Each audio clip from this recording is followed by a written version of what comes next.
E hoje quem prega no programa é Isabel Cristina. Ela pregará sobre a palavra que está no Evangelho de São João, no capítulo 20, versículos de 19 a 23. Isabel, muito obrigado por você ter atendido o nosso chamado. Que Deus te abençoe e te unja com sabedoria e graça. Boa noite, Francisco Júnior. Boa noite, queridos telespectadores do programa Vivendo a Palavra. Hoje nós vamos refletir o Evangelho de São João. Capítulo 20, versículo de 19 a 23. Diz o seguinte o texto bíblico: Naquele mesmo domingo à tarde, os discípulos de Jesus estavam reunidos de portas trancadas, com medo dos líderes judeus. Então Jesus chegou, ficou no meio deles e disse: Que a paz esteja com vocês. Em seguida, lhes mostrou as suas mãos e o seu lado. E eles ficaram muito alegres ao verem o Senhor. Então Jesus disse de novo: Que a paz esteja com vocês. Assim como o Pai me enviou, eu também envio vocês.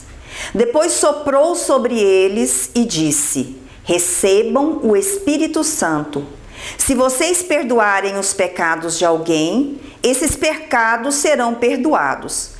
Mas se não perdoarem, eles não serão perdoados. Palavras do Senhor, graças a Deus.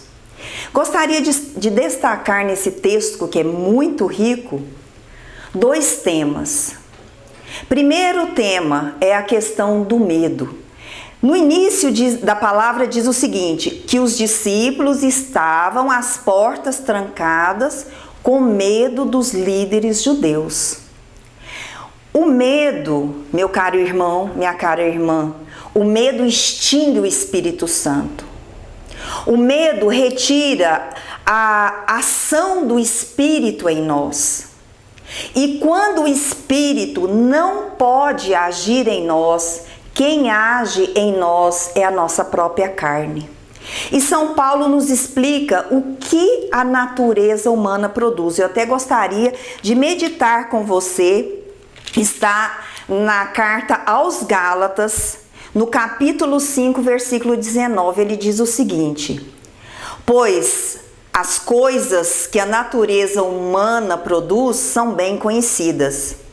Ações indecentes, as inimizades, as brigas, as ciumeiras, os acessos de raiva, a ambição egoísta, a desunião, as divisões, as invejas.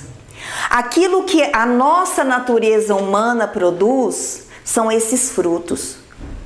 É muito importante que nós peçamos ao Espírito Santo que nos ajude, que Ele não permita que o medo nos domine, para que Ele possa agir em nós e esses frutos não aconteçam. Por isso Jesus, que cuida muito bem de nós e cuidava lá dos apóstolos dele, o que ele fez? Ele entrou, as portas fechadas, e retirou. Quando ele abriu as portas, ele retirou o medo dos seus discípulos. Para que ele fez isso? Para uma das ações mais importantes que pode acontecer na vida de um cristão, é receber o Espírito Santo. Receber o Espírito Santo não uma vez só, mas receber o Espírito Santo dioturnamente. Quando diz na palavra que Jesus soprou sobre eles e disse: recebam o Espírito Santo, Jesus está recriando aqueles apóstolos. Porque a criação, gente, é uma ação contínua.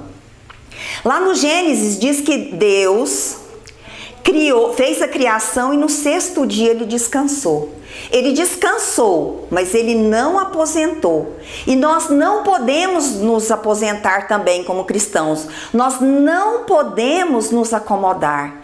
Nós precisamos permitir que o Espírito Santo, ele sim, ele produz em nós os frutos dele. Quais são os frutos do Espírito? O mesmo livro de Gálatas nos diz: o Espírito de Deus produz o amor, a alegria, a paz, a paciência, a delicadeza, a bondade, a fidelidade, a humildade e o domínio próprio.